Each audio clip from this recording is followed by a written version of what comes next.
Welcome in जयज kitchen. तर आज आपण केलेला आहे दही भात, कर्ड राईस.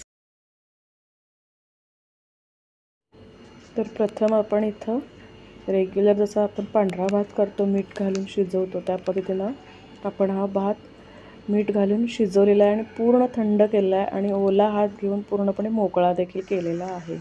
तर आता आपण त्यात दही घालून मिक्स करायचं आहे. आपण इथं 1 ते 1.5 वाटीचा भात केलेला आहे आणि अर्धा तांब्या आपण दही लावलं होतं. त्यातलं दुसऱ्यांदा आपण आता हे दही घेत आहोत. तुम्ही तुमच्या आवडीनुसार दही कमी जास्तही घेऊ शकता.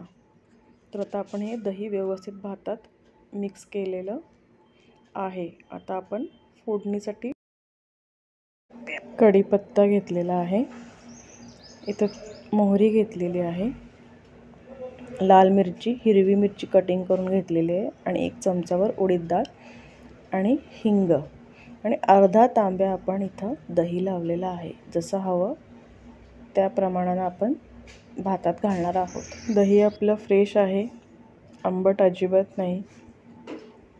तर आता आपण फोडणीसाठी 2 चमचे तेल घेतलेलं आहे. तेल चांगलं आपण गरम करूया. तेल आपलं गरम झालं त्यात आपण 1 चमचाभर मोहरी घातलेली आहे. मोहरी तडतडल्यावर आपण त्यात उडीद डाळ घालूया. उडीद डाळ देखील आपली चांगली तडतडली की 2 हिरव्या मिरच्या आपण कटिंग केल्या त्यात फोडणीत घातलेल्या आहेत. तर आता आपण लाल मिरच्या देखील 2 घेतल्यात, आपण त्यासुद्धा फोडणीत घालूया. कढीपत्ता, सर्व जिन्नस आपण चमच्याने चांगले तेलात परतून घेऊया. आता आपण अर्धा चमचाभर हिंग घालत आहोत फोडणीत.